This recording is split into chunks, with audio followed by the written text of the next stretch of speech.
او دریم صفت د انبیاء علیهم السلام هغه تبلیغ. الله تبارک وتعالی په اړه فرمایي الذين يبلغون رسالات الله ويخشونه ولا يخشون احدا الا الله. انبیاء علیهم السلام هغه کسان دي چې د الله عز وجل د لوري څخه څه راغلي دي دا تر خلکو رسوي او په دې کې د هیچا څخه نه بیریږي. حقیقت به وایي یوازې د الله څخه بیریږي. دې ته په نسب کې څوک نږدې دی؟ ابو سفیان غږ وکړي چې زه نږدې یم. هغه یې رامخته کوي، مخته یې کښېنوئ. د نورو خلکو ته یې وویل چې تاسې شاته کښېنئ، زه د ده څخه څه پوښتنې کوم، که په پوښتنه کې درواغ ماته وویل تاسې به داسې غږ کوئ. ابو سفیان روایت کوي وایي زه چې مخته کښېنولم که چیرې زما سره دا بیره او خوف نه وای چې زما حیثیت ته به تاوان ورسېږي او بیا به مې د خپل خلک دروغجن معرفي کړي، نو ما به د پیغمبر علیه السلام په شان کې د حقیقت خلاف ځینې خبرې کړې وای.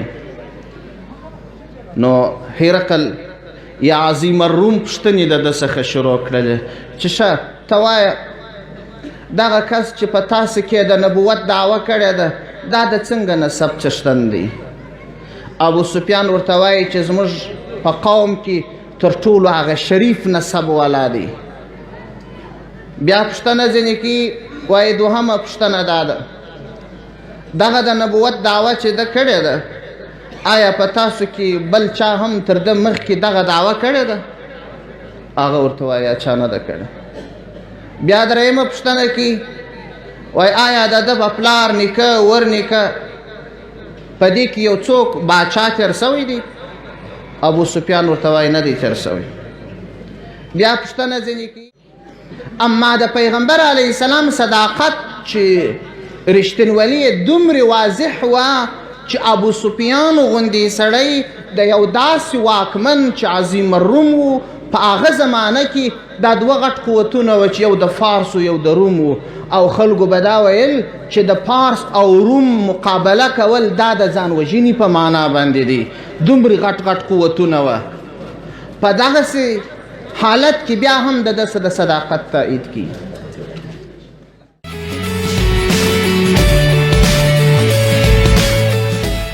الحمد لله نحمده ونستعينه ونستغفره ونؤمن به ونتوكل عليه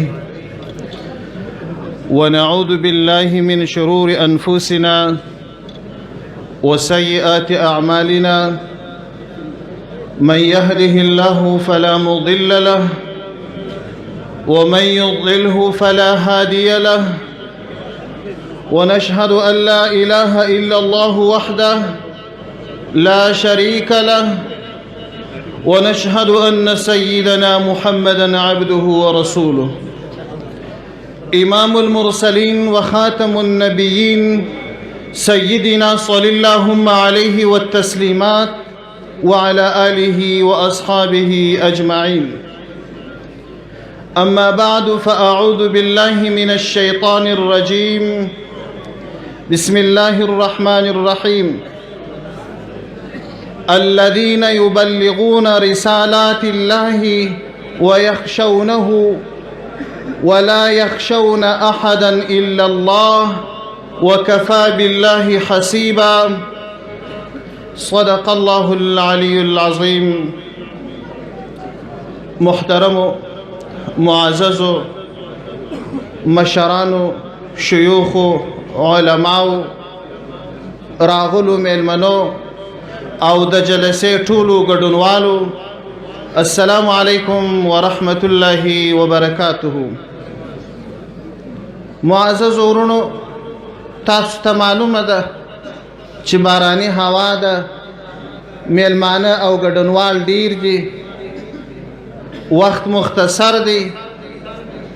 د بل اړخ څخه زما پر دې سټیج درېدل یا دلته راتل دا څه اړتیا نه وه، ځکه الحمدلله د یوه اړخ څخه همدا ولایت داسې علما لري چې د هیواد ستوري دي، د بل اړخ څخه الحمدلله ښه علما راغلي دي. زما راتګ زما پر سټیج درېدل دا یوازې ستاسو سره اظهار محبت دی. زموږ د درسو سلسله جاري وه. زه بارې د شپې راغلی یم، د شپې 3 بجو ته نن ماښام بیرته ځم، یوازې ستاسو سره د اظهار محبت او ستاسې پر ښووالي، ستاسې د علماو سره پر محبت، د مدرسو سره پر محبت د شاهدي ادا لپاره راغلی یم. خو بیا هم د امر د تعمیل په وجه یو څو مختصرې خبرې کوم. هیله د علما ما ته بخښه وکړي او زما خطاب به کشرانو ورونو همزولو ته وي. معززو ورونو، مخکې تر دې چې خبرې شروع کم، یو ځلې دغه فوزله د دې اولیاو دوی ته مبارکي وایم. راځم خپلې خبرې ته. معززو ورونو، تاسو ته معلومه ده چې مدرسې د 100 کلو څخه بلکې د الله د پیغمبر د زمانې څخه را شروع تر ننه سته. د تاریخ په اوږدو کې د مختلفو ننګونو خطراتو سره مخ سوي دي او مختلفې قربانۍ مدرسو ورکړي دي. بیا هم دنیا اخته ده کوشش کوي چې یو ډول مدرسې بدنام مکي، علما بدنام کی، د خلکو د ذهنونو د خرابولو لپاره ډول ډول وسیلې په کار اچولې دي، لکه نړیوال تلویزیونونه، سوشل میډیا، راډیوګانې او همداسې مختلف راپورونه. زه په مختصرو الفاظو د عوامو خلکو ته دا وایم چې تاسو خو الحمدلله د مدرسو سره محبت لري، د علماو سره محبت لري، خو دا خبره تاسې په ذهن کې کښېنوئ چې مدارس تاسو ته څوک وړاندې کوي، د کومو صفاتو خلک تاسو ته وړاندې کوي. معزز ورونو، مدرسې تاسو ته علما وړاندې کوي. علما څوک دي؟ پیغمبر صلی الله علیه وسلم فرمایي العلماء ورثة الانبیاء. علما دا د انبیاو وارثان دي. انبیاو علیهم السلام کم صفات درلودل، د هغه صفاتو اثرات به علما په ځان کې راولي. د انبیاو علیهم السلام په اړه باندې د سیرت او د تاریخ علماو لیکلي دي، مفسرینو حضراتو لیکلي دي چې څو صفات به انبیاو علیهم السلام کې موجود و. صداقت، امانت، تبلیغ، عصمت، دا د انبیاو علیهم السلام صفات و. تاسو ته چې د مدرسو څخه څوک فارغه کیږي، د دغه انبیاو اثرات به پکښي، صداقت به پکښي. ټول انبیا علیهم السلام الله تبارک وتعالی داسې لیږلي دي چې زموږ د اهل سنه والجماع عقیده دا ده چې تر نبوت مخکې او وروسته د ګناهونو څخه معصوم دي.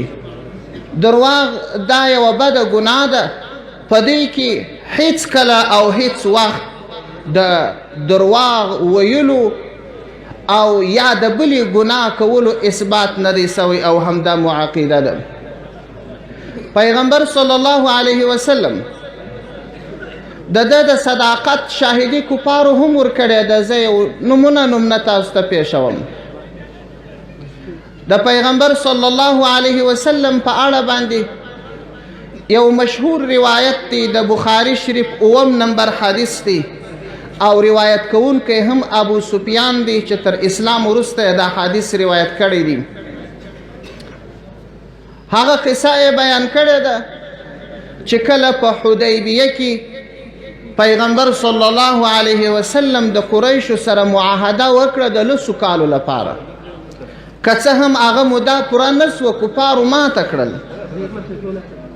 په دغه موده کې قریش آزاد سوه، خپل تجارت ته زور ورکړي. پیغمبر علیه السلام په دغه وخت کې باچهانو ته خطونه ولیږل. یو خط په دې خطو کې چې پیغمبر علیه السلام لیږلی و عظیم الروم، د رومیانو هغه تر ټولو ستر باچا هغه ته یې لیږلی و. ترتیب داسې و چې پیغمبر علیه السلام خپل قاصد ته خط ورکړی و تر څو د ایلیا هغه والي ته خط ولیږي، هغه یې بیا عظیم الروم ته ورسي. په دغه وخت کې تصادف ابو سفیان هم د څو کسانو سره تللی دی ایلیا ته، او په دې وخت کې تصادف عظیم الروم د خپل مرکز څخه هم ایلیا ته راغلی دی. دا د ده د راتګ وجه ځینو شارحینو د بخاري شریف دا لیکلې ده، وایي کله چې د یا رومیانو د پارس د امپراتورۍ سره جنگ وکړي او کمی سیمې چې پارسیانو د دې څخه نیولې وې د نظر پر ځان باندې منلی و، که چیرې موږ بیرته دا سیمې د پارسیانو څخه ونیولې زه به بیت المقدس ته پر پښو باندې ځم. د دغه نظر د پوروالي په سلسله کې دی هم ایلیا ته راغلی دی.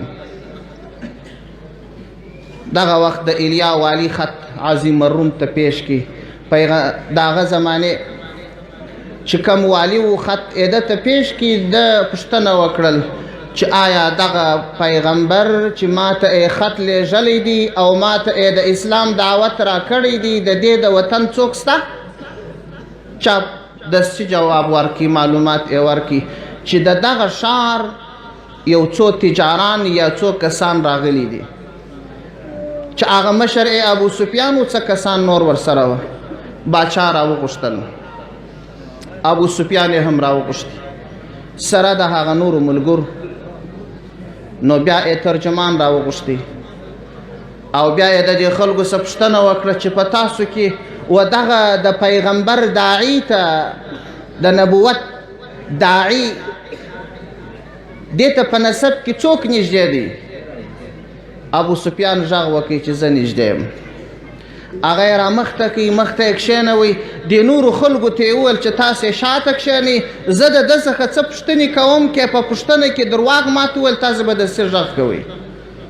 ابو سفیان روایت کوي، وایي زه چې مخته کښېنولم، که چیرې زما سره دا بیره و خوف نه وای چې زما حیثیت ته به تاوان ورسېږي او بیا به مې د خپل خلک دروغجن معرفي کړي، نو ما به د پیغمبر علیه السلام په شان کې د حقیقت خلاف ځینې خبرې کړې وای. نو هرقل یا عظیم الروم پوښتنې د ده څخه شروع کړلې چې ښه ته وایه دغه کس چې په تاسو کې د نبوت دعوه کړې ده دا د څنګه نسب څښتن دی؟ ابو سفیان ورته وایي چې زموږ په قوم کې تر ټولو هغه شریف نسب والا دی. بیا پوښتنه ځینې کوي، وایي دوهمه پوښتنه دا ده دغه د نبوت دعوه چې ده کړې ده آیا په تاسو کې بل چا هم تر ده مخکې دغه دعوه کړې ده؟ هغه ورته وایي چا نه ده کړې.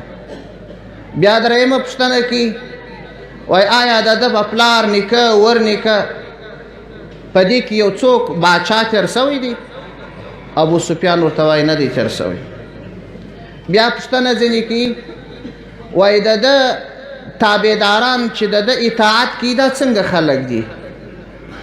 اغنیا دي، شتمن و قدرتمن خلک دي که ضعفا دي، مسکینان و غریبان دي؟ ابو سفیان ورته وایي نه، غریبان فقیران دا ورسره دي.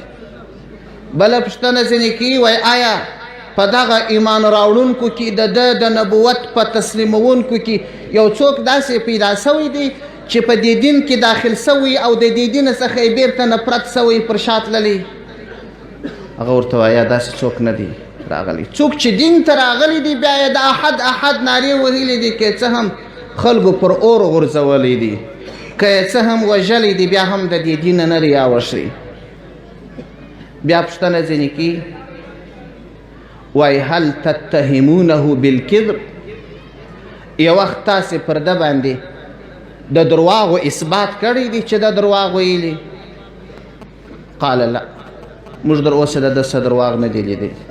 اوږد حدیث دی، په شرحه کې شارحینو دومرې نکات را ایستلي دي چې څو درسه د طالبانو کېږي، خو زما یې دغه یوه نکته په کار وه. ابو سفیان هغه وخت چې اسلام یې نو راوړی د ټولو قریشو سپه سالارو په ټولو جنګونو کې به یې دا تکتیکونه جوړول چې څه ډول د مسلمانانو بیخکندن وکړي، څه ډول مسلمانانو ته ماته ورکړي، څه ډول د الله د پیغمبر تګلاره تیاري کړي. اما د پیغمبر علیه السلام صداقت هغه ځلانده لمر و چې ده هم سترګې نه سوی پر پټولی. تاسو به لیدلي چې دا مخالفتونه سره کوي، خصوصا په دې سیاسي اړخو کې پر باطله باندې یو کس ولاړ دی، په دې ښه پوهېږي چې زما په مقابل کې پر حق باندې او اسلام ته ازادۍ ته کار کوونکي کسان سته، بیا هم درواغ وایي. صراحتا داسې درواغ وایي چې دا ملت ټول په پوهېږي چې درواغ دی وویل. اما د پیغمبر علیه السلام صداقت چې رښتینولي یې دومره واضح وه چې ابو سفیان غوندې سړی د یو داسې واکمن چې عظیم الروم و په هغه زمانه کې دا دوه غټ قوتونه وه چې یو د فارس و یو د روم و، او خلکو به دا ویل چې د فارس او روم مقابله کول دا د ځان وژنې په معنا باندې دی. دومره غټ غټ قوتونه وه. په دغسې حالت کې بیا هم د ده د صداقت تایید کی. او بل روایت کې راځي وایي د ابو جهل څخه یو چا پوښتنه وکړل، محمد علي صابوني رحمه الله د تاریخ النبوة والانبیاء د انبیاءو د صداقت تر عنوان لاندې دغه روایت را نقل کړی دی. وایي د ابو جهل څخه چا پوښتنه وکړل چې ته د پیغمبر علیه السلام په مقابل کې ولاړ یې، د ده په شان کې ستا څه رایه ده؟ ابو جهل ورته وایي وایي زما یقین دی چې دی پیغمبر دی، زما یقین دی چې دی رښتیا وایي. وایي نو بیا ولې په مقابل کې ولاړ یاست، ولې مقابله کوئ؟ ابو جهل ورته وایي موږ یو خاندان یو په قریشو کې، دی بل خاندان دی، دی میلمه پالنه کول موږ هم کول، دی خلکو ته ډوډۍ ورکول موږ هم ورکول، دی سخا کول موږ هم کول، دی بهادري کول موږ هم کول.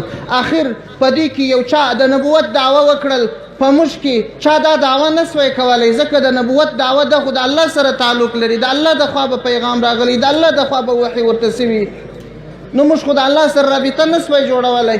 د دې مقابله بل ډول موږ نه سوی کولی غیر دې څه چې انکار سو چې یا نه دې منو، العیاذ بالله ته درواغ وایه. دا د ابو جهل اقرار دی. پیغمبر علیه السلام ته چې د سری دعوت وروسته دوهمه مرحله د جهري دعوت اجازه ورکړل سوه، نو اول د آیت نازل سو وانذر عشیرتک الاقربین. ای پیغمبره ستا هغه نږدې خپلوان قریبان دا وویروه، د الله عز وجل د عذابه یې وویروه، پر دې باطل لار چې دی روان دي، په شرک روان دي، پر کفر روان دي، د دې د بد انجام څخه یې وویروه. پیغمبر علیه السلام د صفا غونډۍ ته خیږي، ټول خلک راغواړي او د ټولو خلکو څخه پوښتنه کوي و ای زما قومه که چیرې زه آواز وکم چې تر دې غره شاته دشمن راغلی دی پر تاسې حمله کوي، تاسې زما خبره منئ؟ ټول قوم ورته وایي بلکل ایمنو. ولې منئ؟ دی په جواب کې ورته وایي ته په موږ کې په شاب امین مشهور یې، شاب امین صادق، هیڅ کله دې درواغ نه دی ویلي، هیڅ چا ته دې درواغ نه دی ویلي، د هیڅ چا د درواغو اثبات نسته در باندې، نو ځکه ته چې کومه خبره کوې هغه موږ منو. نو چې زما په اړه ستاسې دا عقیده ده چې زه درواغ نه وایم، کومه خبره چې مې تاسو ته وکړل هغه واقعیت د دشمن د خطره چې تاسې بیروم تاسې را سره منئ، نو دا خبره هم را سره ومنئ چې الله واحد او لا شریک ذات دی. دغه په مکه کې چې تاسو 380 بوتان ایښي دي دا خدایان نه دي. نو د ده اکا ابو لهب هغه ورته وایي تبا لک سائر اليوم الهذا دعوتنا. پیغمبر علیه السلام ته د هلاکت خبره وکړل، د دې دپاره چې موږ راغوښتي یو، الله عز وجل د ابو لهب په شان کې پسته صورت نازل کی، تبت یدا ابي لهب. خبره راسه اوږدېږي پر هغه طرف نظم. دا ما یو مثال نمونه درته وویل چې انبیا علیهم السلام کې داسې صداقت پروت و. علما چې د دې مدرسې څخه فارغه کېږي اول صفت به د انبیاو د هغه اثر په ځان کې پیدا کوي، صداقت به پکښې. ای عوامو خلکو تاسو ته چې د علماو ټولۍ دروځي دا به صداقت لرونکي وي اعتماد ورباندې وکړي او دوهم صفت په انبیاو علیهم السلام کې د امانت هغوی هیڅکله خیانت نه کوه الله عز وجل چې به کم حکم ورکړی و زره زره هغه به یې خلکو ته وایه الله تبارک وتعالی په ټولو انبیاو علیهم السلام کې د لوړ شان والا پیغمبر محمد رسول الله صلی الله علیه وسلم پیدا کړی دي او الله تبارک وتعالی د ده په شان کې فرمایي ولو تقول بعض الاقاویل ولو تقول علینا بعض الاقاویل کچیرې دی ځینې خبرې د ځانه جوړې کړي چې الله نه یې ورته ویلې لأخذنا منه بالیمین موږ به پر سلاس یعنی په پوره زور د ده رانیول وکړو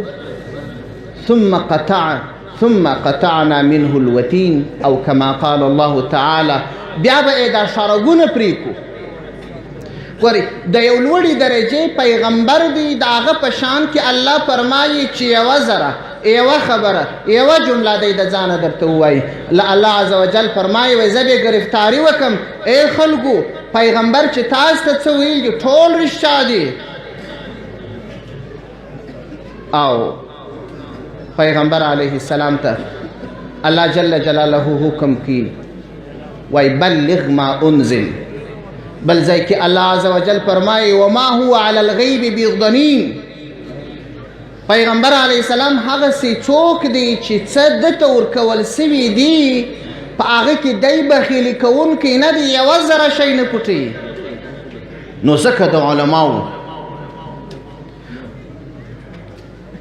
علماو شان به داسې وي چې دغه پیغمبري صفت به پکښي امانتداري به پکښي چې څه دین وایي یوه ذره به زیاتوب او کمبود نه پکښې کي توجیه به کومې مسایلې ته نه کي چې یوه خبره ځینې وسي او بیا هغه ته توجیهات کي یا د یو خبرې د خلاصون دپاره توجیهات کي یا د یو لارې د منع کولو لپاره توجیهات کي دین به دین وي او دریم صفت د انبیاو علیهم السلام هغه تبلیغ الله تبارک وتعالی په اړه فرمایي الذين يبلغون رسالات الله ويخشونه ولا يخشون احدا الا الله انبیاء علیهم السلام هغه کسان دي چې د الله عز وجل د لوري څخه څه راغلي دي دا تر خلکو رسوي او په دې کې د هیچا څخه نه بیریږي حقیقت به وایي یوازې د الله څخه بیریږي دا د انبیاء علیهم السلام دریم صفت څلرم صفت د انبیاء علیهم السلام فطانت ذکاوت ځکه استادان علما بزرگان شیخان خپلو شاګردانو ته فرمایي وایي تاسو به ساده خلک نه جوړیږي ویش د خلکو په اساسیتونو پوه خصوصا په تخصص په فقه کې د علماو ډېر فشار پر دې باندې چې ته د خلکو سره مخ کېږې د خلکو په خبرو څنګه ځان پوه کې څنګه حکمت و بصیرت په کار واچې د انبیاو علیهم السلام یو صفت تا و چې الله عز وجل فطانت ورکړي فطانت ذکاوت ذهانت ابراهیم علیه السلام ته الله تبارک وتعالی د نبوت منصب ورکي د دعوت حکم ورته وکړي د تبلیغ حکم ورته وکړي